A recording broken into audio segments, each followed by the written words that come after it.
Hi,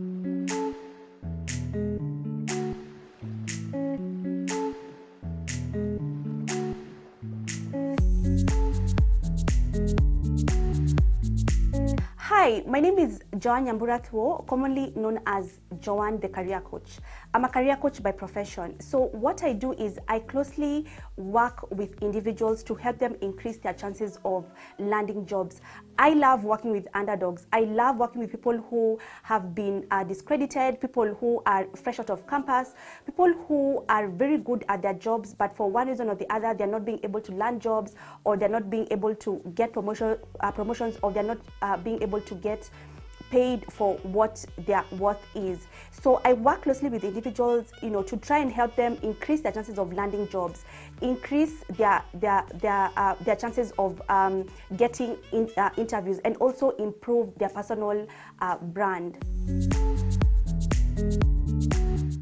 So Joan is a wife and a mom first, and I would describe myself as I think the first word is strict. I've been told that I'm very strict. I consider myself a perfectionist. I'm very detail oriented. I'm also Joan is Joan is a go-getter. I think I consider myself very ambitious. Joan is also extremely results oriented. So I love seeing results. And I also strongly believe that what gets measured gets done. So I also highly believe in in measuring measuring work, measuring effort. And also, I think Joan is tenacious and very determined. When I set my mind to doing something, I always ensure that I follow it through. So I grew up in Nakuru. I grew up in a place called Mangu. I grew up on a farm. So my mom had, cows, pigs, you name it, goats, and she planted all, all manner of things.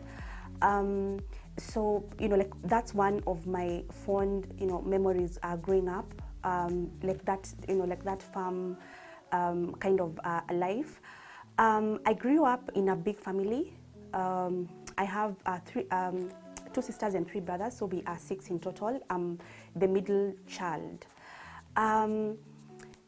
So growing up, my dad, or rather like both my parents, they were really keen on hammering in that education is important. I think in all like African households. So it was really important in my family that you perform very well in school. Like my dad did not, like that was the one thing that he could not compromise on. Like your grades needed to be very good. I remember when I was in class 5, he started telling me about Alliance Girls, that I need to go to Alliance Girls when I was in class 5. So I always used to know if there was no other high school, it's just this one school. So then after high school, then now going to campus. So all this time, I think what also happened was, for me, my dad was always a guide. He always used to tell me, so now high school, we are going to Alliance Girls. After that, this is what you're going to do. This is what you need to do. So I felt very lost, and I felt like even that determination that I had, now I didn't have it. So now, I'm sitting, thinking now, what next? Because my dad is no longer there. So I remember that I really struggled in high school dealing with the grief of my dad. So I thought that maybe I should, I should do psychology. That was one of my options. So that first semester, I got straight A's, and I was able to, and I was given a scholarship. So they have vice chancellor's grant, and then also they give you an opportunity to work and study. So at least I was able to get in, and I chose journalism. But then after a few semesters, I realized that people in class were so loud, and I'm such an introvert, and I somehow thought the journalism units were a bit boring. So I felt like they were not rhyming with my personality. So I decided to change to psychology, which I think was a very good idea because I loved my degree so much. it's funny because I also use a bit of journalism because I write a lot. So maybe if I'd just stuck with journalism and did print media, maybe that would have also been awesome because I write a lot. And I'm a CV writer, so of course, like, I write a lot. So I ended up doing psychology. What I concentrated on was industrial psychology, which is a branch of psychology, that deals with human behavior at work. So I really use a lot of what I studied in the kind of work I do, which I really thank God for, because there's a direct correlation. So I after campus, then now we all know how hard it is after graduating. Most of us, what you envision the job market is when you're in campus, and after getting out, they're normally two totally different things. Like, reality hits you and you're like, what just happened? So I believe everyone, all of us, we've been born with a fire in our bellies. God created each and every person for a purpose. I find myself lucky, and I consider it a blessing that I was able to find what that purpose is. And for me, my purpose is to help people, and especially underdogs, people who are not able to package themselves, like, very well to sell themselves during an interview, to increase their chances of landing jobs. And I remember how it all started. I helped one person. I thought they're very good at what they do, and I felt that they were being underpaid. And I was like, what? Let me just do their CV and let's see how it goes. So I did their CV, LinkedIn profile, cover letter. They applied. They started applying for jobs. Finally, they were able to get an interview, and I coached them for this interview. Then finally, they were able to get the job, and this job they were earning like 5 times. In fact, what that job was paying, it wasn't possible for them to be given that amount, because then they were too underpaid where they were. And so, like, just seeing the joy in their faces, like, how did this happen? Like, someone who did not believe in themselves, they didn't think they were able to get, like, that amount of money. So when I did this for this one person and I saw the results, I was like, what, I can do this for, like, other people. And, that's how the idea and the dream was born.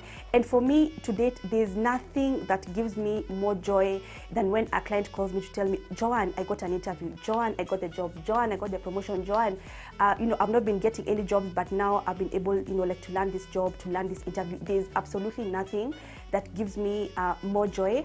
I love seeing like, people's lives being transformed. I love seeing when, like, someone who was very shy going for interviews, now they are so confident, and their chances of landing jobs is increasing.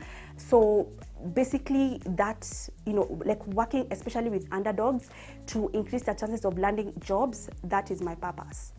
So the very first thing that stops people or hinders people from getting the jobs of their dreams is imposter syndrome. So imposter syndrome is a deep-seated belief that you are an imposter, you are a fraud, you're not valuable. And when someone congratulates you and tells you, Nelima, I thought you did very well on that task, you're going to think that they're just saying that to be nice. It's not true. You're constantly feeling that people are going to find out that you're not as good as you're not as good as you are. And one of the telltale signs that you suffer from imposter syndrome is every time someone compliments you, or every time someone tells you something about your job, you get a certain uncomfortable feeling in your stomach, like they're lying, they're not saying the truth. In fact, it's very difficult for you to say, oh, thank you, I put a lot of effort in that work, I'm so happy that you recognize. I don't know if you've met people who, when you congratulate them or tell them something, they're like, ay, you too, no, like, acha, like, usiseme, like that, So, and it's usually high performers, people who scored A's and they're high performers.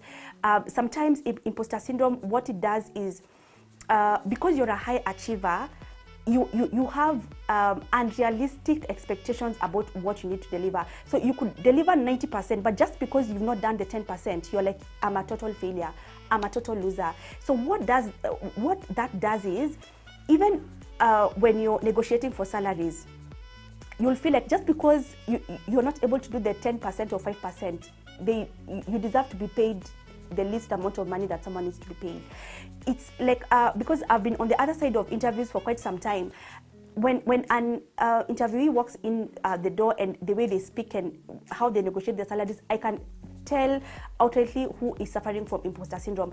And what the sad thing is, it's high performers. It's not average performers. In fact, people who are average and below average performers, they don't struggle with imposter syndrome. They'll come for interviews and say they want like 500,000, and they don't have anything to show for it. And high performers, people who you can tell they're very good at what they do. Like you see, you ask them, so like, what is your salary expectation? Mimi nipate tu kitu yoyote tu nitachukua. So now you see, if you meet someone in their panel, and there are many employers who will take advantage of you because they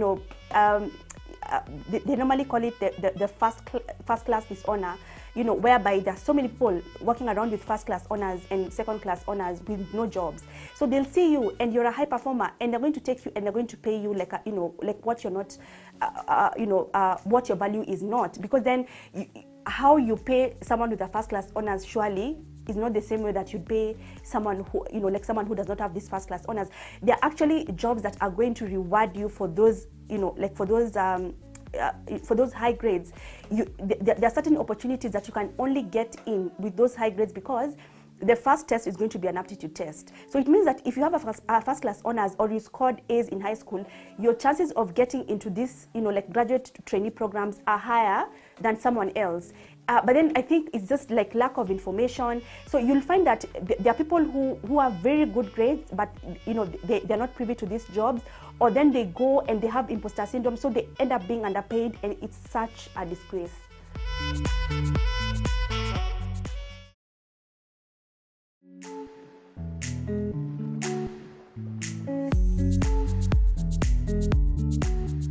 So what I would say is the job market has significantly changed in the past decade.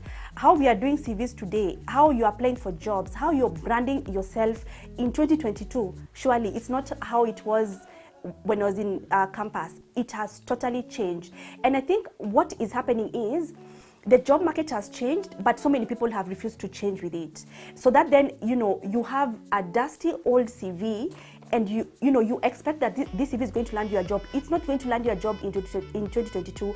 If your CV is old and dusty, it doesn't matter how good you are, because you see what used to happen 10 years ago. Recruiters were not putting a lot of emphasis on on the CV, but today in 2022, someone is going to look at your CV, someone is going to look at your LinkedIn profile, someone is going to go to your social media, and all these things are going to play a role in them deciding, do we want to interview this person or not? So that we are able to adapt that the job market has significantly changed in 2022. Your CV, your LinkedIn profile, your cover letter is extremely important. Who you are on online Nelima in 2022 is so important. So that then I can get your CV, go on your Instagram, see something that will completely nullify or discredit you, and a recruiter is not going to call you for an interview. Someone is going to go on your LinkedIn profile and decide, oh, I want to interview this person. Again, there are people in 2022 who say that they're job seekers and you don't have a LinkedIn profile. I find it very disgraceful. Like, how? For me, it's like walking around naked. How don't you not have a LinkedIn profile? And you see, like, having a LinkedIn profile is one thing, but having an active LinkedIn profile is another. So you cannot afford to be a job seeker in 2022 and you do not have an active LinkedIn profile. You cannot afford to be a job seeker in 2022 and you don't know how to use Zoom, because there are people who've gotten Zoom interviews and they are so good at what they do, but then you on your Zoom you cannot even locate your mic. You're asked to share your screen, you don't know how to share your screen, you don't know how to mute your mic. They're not going to hire you because of just those small things. Or you've gone for an interview and behind you someone can see clothes and Nivea and Vaseline, and it's just like not professional at all. So what I would say is the work that we do, we help with a lot of personal branding. So I work closely with individuals to improve their personal brand. And for me, when I think about a personal brand, especially as far as career is concerned, it's your CV, it's your LinkedIn profile, it's your cover letter. It's the first thing that an interviewer is going to see before they meet Nelima. So how do you present yourself during an interview? The way you dress, the way you speak. Are you looking the interviewers in the eye? Are you demonstrating your knowledge in this job that you're applying to, are you coming across as someone who did their research and their homework about like this organization and this interview before coming in? Because it's such a shame when you go for an interview and I ask you, tell us something about our organization, and you don't know, like you have no clue. You could have gone for an interview in an oil and gas company and you think it's an FMCG.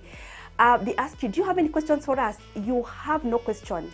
They ask you, so what is your salary expectation? You did not do your research to find out for this particular role, how much do they pay? So that then you're able to quote a figure. Because if you don't do your research, then you'll either underquote, of which they are going to happily give you the amount of money. Because then if you say that your expected salary is 10,000 and the budget was 50, will they give you 50? Absolutely not. They're going to give you that 10,000. And then again, if you go for an interview and their budget was 100,000 and you say that your expected salary is 500,000, will you even smell that candidate? Absolutely not. So you need to do your research. So that things have changed, that the job market has changed, and it's continuing to change. And what, particularly what COVID did was almost catapult us, to the future. So I feel like we are probably, like 3-5 years ahead of where we were supposed to be. So many interviews are being done online. So many people are being hired on LinkedIn. There's a software called an ATS software. ATS stands for Applicant Tracking System. So there are certain organizations. You're not going to cut, you're not going to make the list if you do not apply for that job using an ATS friendly CV. So there are people sitting home wondering, why are my applications, all my applications, like I never get any callbacks?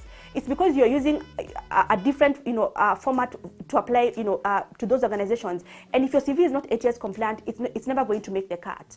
So things are changing. The other thing that I know is going to be very dominant in the coming years is a video CV. I think we are going to get into times where employers are going to ask for a written CV. They tell you, like, send me like a 3-minute video explaining who you are and why you want to work for organization, which is actually something that has that has started in the West, and even certain organizations are locally. So you see how if you don't even have a LinkedIn profile, how are you going to do a video CV? So I feel like the job market is changing very rapidly, but then there are many people who are refusing to change and adapt. They are still thinking that, I'm very good at what I do. My CV is 57 pages. In 2022, if your CV is long, is more than 4 pages, there's no recruiter who is wasting time on it, because on average, a recruiter is going to spend about 6 seconds on your CV. So in 6 seconds, are you able to capture their attention or not? Whether you feel it's unfair or not unfair, this is what is happening. Now, this is for women in 2022. We are increasingly finding ourselves having to juggle a lot. You're juggling being a wife, being a mother, your career. And if there's a category of people that I work with a lot, is especially moms who are trying to get back into the job market. We all know, and it's something that you're going to see a lot in my social media platforms, and I love creating awareness about, is job hunting when you're pregnant. Because there are so many women who believe that you cannot look for a job when you're pregnant, which is absolutely false. Indeed, you can apply for jobs when you're pregnant, and there are many organizations that have hired women who are pregnant. So, and of course, when you're carrying a pregnancy, and then you're also working, it's normally like very difficult. And even thereafter, after giving birth and you're taking care of your baby, and also trying to ensure that you're not staying out for too long, and you're not being passed over for promotions, it's a lot to juggle. But there's so much that you can do, and the advice I always give is, you want to always ensure that you are in the driver's seat of your career. Don't leave it up to to chance, because then when you're in the driver's seat of your career, you can decide that I want to take some time off. I want to take 2 years. I want to raise my family. I've started with my husband, and we've agreed that I'll take 3 years.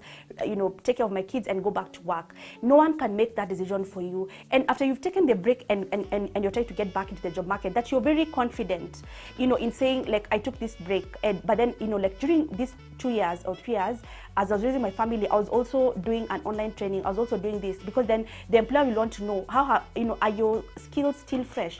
You see how you put tomatoes in the fridge, and then some you leave them out in the open.